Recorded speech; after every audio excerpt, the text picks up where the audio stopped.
حبیب کبریا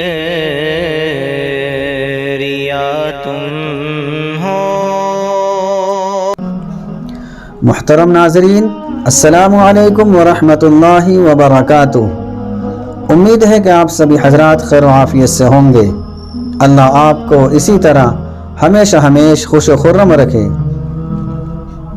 آج ایک سوال آیا ہے اور سوال کرنے والے ہیں نوید عالم۔ انہوں نے سوال یہ کیا ہے، موزہ کتنا پھٹنے کے بعد اس پر مسح کرنا ناجائز ہوگا؟ یعنی موزے کی مقدار کتنی پھٹ جائے اور موزہ کتنا پھٹ جائے کہ مسح کرنا ناجائز ہو جائے؟ تو اس کا جواب یہ ہے کہ خفین پر مسح کرنے کی چند شرائط ہیں۔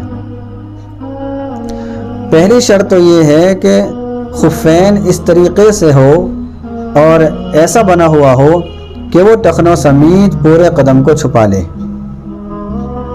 تو اب اس پر مسح کرنا جائز ہوگا۔ دوسری شرط یہ ہے کہ خفین اس طریقے سے بنے ہوئے ہوں کہ وہ قدم کی حیت پر ہوں، جس طریقے سے پیر بنا ہوا ہے اسی طریقے سے وہ بنے ہوئے ہوں اور پیروں سے ملے ہوئے بھی ہوں۔ تیسری شرط یہ ہے کہ خفین اتنے مضبوط ہوں کہ ان کو پہن کر 3 میل شرعی چلنا ممکن ہو۔ اور چوتھی شرط یہ ہے کہ خفین اتنے موٹے ہوں کہ پانی ان میں نہ چھنتا ہو، یعنی پانی اگر ان پر ڈالا جائے تو پانی پیروں میں نہ پہنچے بلکہ اوپر ہی رہ جائے۔ اور پانچویں شرط یہ ہے کہ خفین کے اندر یا کسی ایک چمڑے کے موزے کے اندر اتنی پھٹن نہ ہو جو مسح سے مانع ہو جائے۔ یہی سوال ہے، اور پھٹن سے مراد یہ ہے کہ خفین میں 3 انگلیوں کی بقدر 3 انگلیوں کی بقدر یا اس سے زیادہ پھٹن نہ ہو۔ اگر خفین یعنی کسی ایک موزے کے اندر اگر موزہ اتنا پھٹا ہوا ہے کہ 3 انگلیوں کی بقدر وہ پھٹن ہے یا اس سے زیادہ ہے، تو اب ایسے موزے پر مسح کرنا ناجائز ہوگا۔ اور اگر پھٹن اس سے کم ہے، یعنی موزہ 3 انگلیوں سے کم پھٹا ہوا ہے، تو اب ایسے موزے پر مسح کرنا جائز ہو جائے گا۔ یہ تو ان کا سوال تھا اور سوال کے مطابق جواب مل گیا۔ سوال یہ تھا کہ موزہ کتنا پھٹ جائے کہ مسح کرنا ناجائز ہو جائے، تو اس کا جواب یہ ہے کہ 3 انگلیوں کے بقدر یا اس سے زیادہ اگر پھٹ رہا ہے موزہ یعنی چمڑے کا موزہ، تو ایسے موزے پر مسح کرنا ناجائز ہوگا۔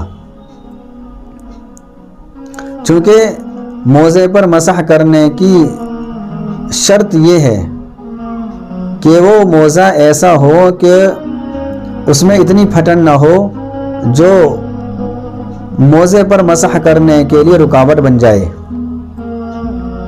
اور پھٹن سے مراد 3 انگلیاں ہیں، 3 انگلیوں کے بقدر یا اس سے زیادہ۔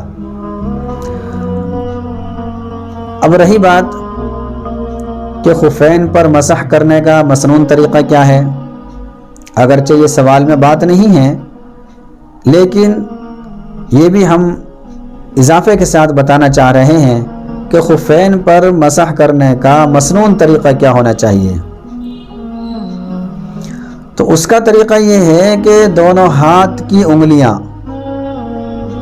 ان کو تر کیا جائے اور ہاتھوں کی انگلیوں کے جو سرے ہیں یہ کنارے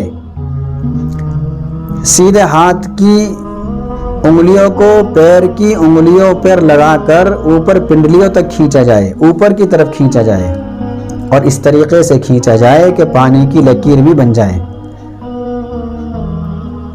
اسی طریقے سے سیدھے ہاتھ کی انگلیوں کو سیدھے پیر کی انگلیوں پر لگا کر اوپر کو کھینچنا ہے اور اسی طریقے سے الٹے ہاتھ سے بائیں پیر پر مسح کرنا ہے، اسی طریقے سے کہ بائیں ہاتھ کی انگلیاں اور ان کا سرا یہ پیروں کی انگلیوں کے سرے پر لگا کر اوپر کو اس طریقے سے کھینچنا ہے کہ لکیر بن جائے، یہ اس کا مسنون طریقہ ہے۔ لیکن اگر کسی نے اس کے خلاف بھی کر دیا، مثلاً الٹا کر دیا کہ پنڈلی سے نیچے کو لے کر چلائے، ہاتھ کو تر کیا، تر کرنے کے بعد مسح کی ابتدا کر رہا ہے پنڈلی سے اور پیر کی انگلیوں تک، تو مسح تو ہو جائے گا لیکن سنت کے خلاف ہوگا۔ اسی طریقے سے مسح کر رہا ہے پیر کی چوڑائی میں، اب بھی مسح تو ہو جائے گا لیکن ہوگا سنت کے خلاف۔ تو سنت طریقہ یہ ہے کہ ہاتھ کو تر کیا جائے، سیدھے ہاتھ کی انگلیاں سیدھے پیر کی انگلیوں پر رکھ کر ان کو اوپر کو کھینچا جائے۔ اسی طریقے سے الٹے ہاتھ کو تر کر کے اور الٹے ہاتھ کی انگلیوں کے سرے یہ الٹے پیر کی انگلیوں کے سرے پر رکھ کر اس طریقے سے کھینچے جائیں اوپر کو، تو یہ مسنون طریقہ ہے۔ اگر کسی کو کوئی سوال کرنا ہو تو کمنٹ باکس میں تحریر کر دیں، انشاءاللہ اس کا جواب تسلی بخش دیا جائے گا۔ السلام علیکم ورحمۃ اللہ وبرکاتہ۔ حبیب